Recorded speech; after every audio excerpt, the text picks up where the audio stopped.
Hello, mystery friend. Come on in and get cozy. If you're new here, I'm Sarah Hualde. I am a stay at home mama, a homeschool mom. I am also the author of over 3 mystery series. And today we're talking about energy and how to balance your energy and a new method that I learned from somebody on YouTube, which I'll link to her channel in my description, about using colored dots, which she jokingly calls killer dots, which makes sense for me in my mystery writing life. So killer dots to gauge your energy and help you figure out if you have what you need in order to get the next task done without burning out. So I have been doing the dots for a couple of weeks now. I don't do them every day, but I do find myself, like, I don't write them down every day, but I do find myself thinking about them every day. Like, oh, I'm green. Oh, I'm yellow. So just really quick, green means you have energy, you have focus, you have drive, you can get any task done within reason. Like, maybe you're not physically able to lift something, but you can get your tasks done. You are ready to get your tasks done. Yellow is just like a stoplight. When it turns yellow, you slow down. You've got to start taking it easy because you probably should, because you don't want to hit into red, which is the beginning of burnout, or like actually red means stop. So yellow would be like, take some of the things off your list, maybe sit down, find something to replenish you. We talked in my earlier video about some of the things recommended to do. I haven't done any of those things. We had recommendations of sorting cards, of doing mindless rote tasks that have no, like, seemingly have no productivity to them. Like the lady in the video, she sorted Uno cards by color, but not number, because that would be too much on her brain. Okay, so she just did it by color. I have some of that stuff here. I have dice, I have tiles. I really wanted, and I can't find my stash, but this would be fun for me. But I really wanted to burn sealing wax and like just spend like 10 minutes doing that as a thing to unwind when I'm hitting yellow, because that's when you really need to take a moment and readjust before you hit red. So some of the things I've done for yellow is I will literally just sit down and close my eyes for maybe 5 minutes, maybe 15 minutes, but like, I'm not talking sleep. I'm just talking close my eyes. Another thing I've done obviously is I pray, but something else I find myself doing, which is funny, is because I do it when I'm green, and when I'm green, it comes really naturally. When I'm in yellow, red, or purple, it's harder to do, but it always helps. I either sing an old hymn or I hum an old hymn, and that really helps. I'm going to start incorporating some more kinds of things like that into my energy day. So it's been interesting. I've discovered a lot about myself. If you're doing the killer dots, let me know how you use them. I'm going to show you a video of one of the first days of me doing dots. Please. It's funny because it's been a few weeks and I can already tell and remember how scattered I was when I made this video. Rarely do I have my nails done or look good. So don't judge my nails. They've got black nail polish like on the tips. They've got purple nail polish. Like mine right now are gray and all messed up.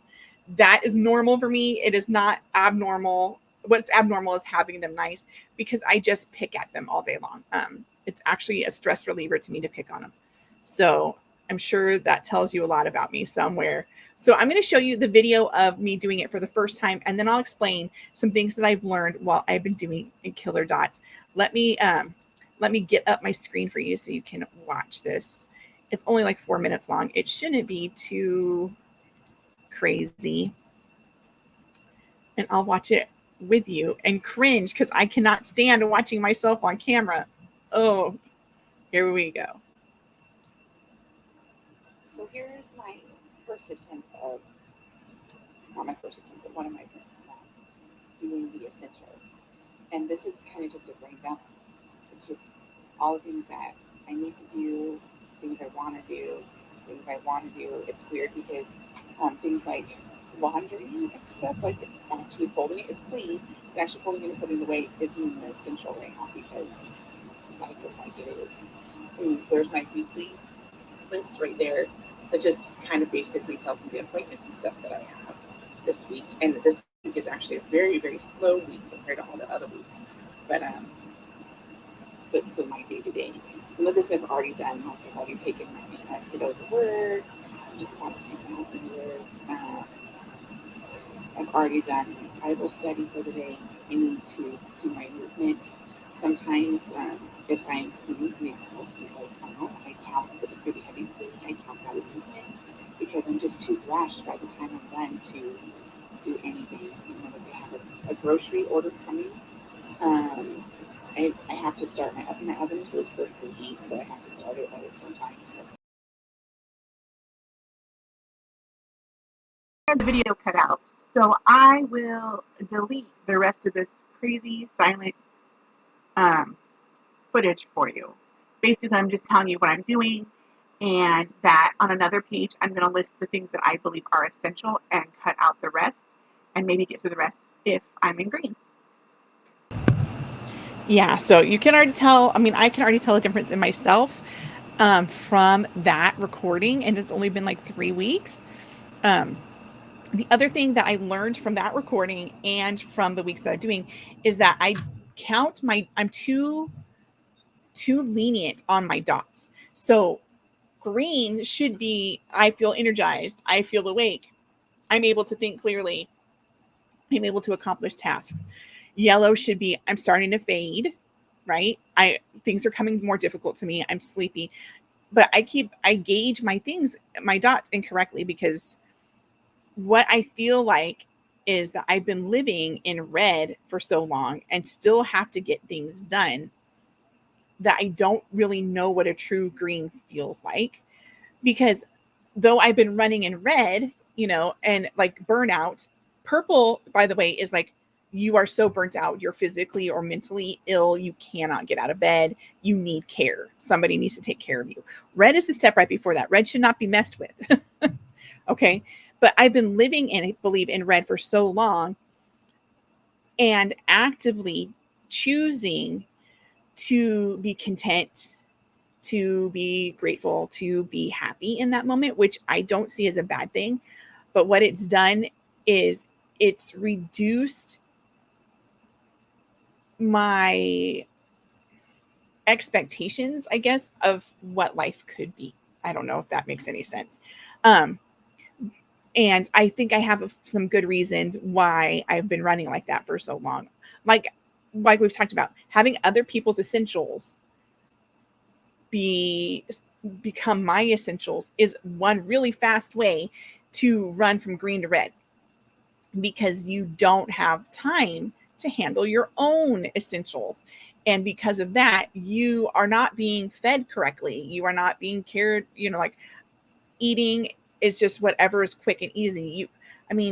Even when I'm watching what I'm eating to try to be healthier and try to lose weight or whatever, honestly, I just have to grab things and go because I'm so busy filling other people's essentials. Another thing is exercise, even though I don't really like to do it and I have to force myself to, I'm not going to blame anybody for that. That is a me problem.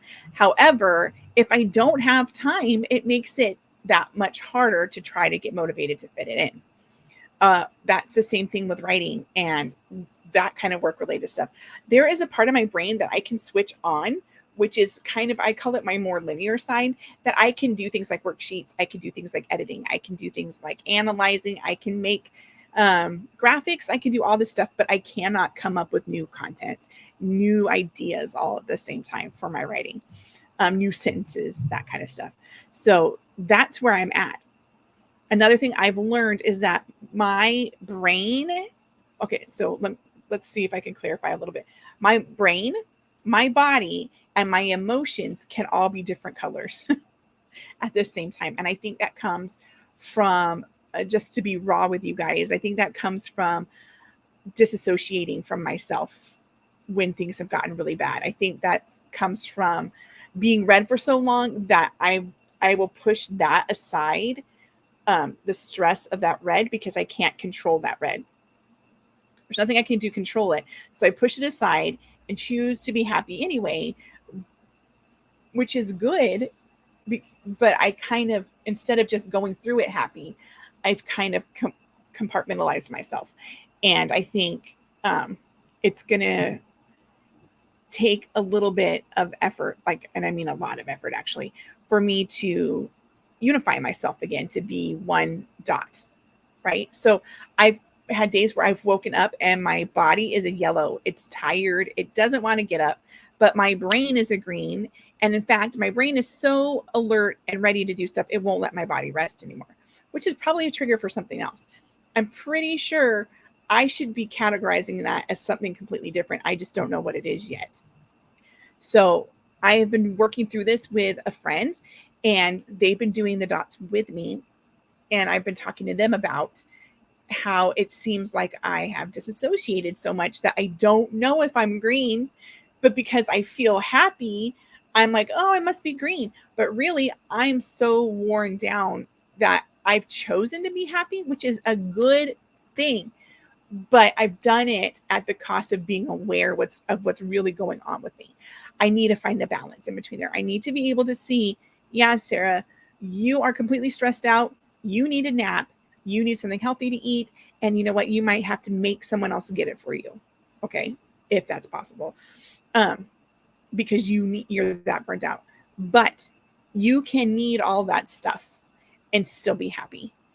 And it's okay to need all that stuff and look like you don't need that stuff, because I'm so used to putting on the face, the energy, the attitude, that I'll just keep running until I can't. And then I'm mean, Sarah. I'm mean to other people. I'm mean to my family. I'm short. I start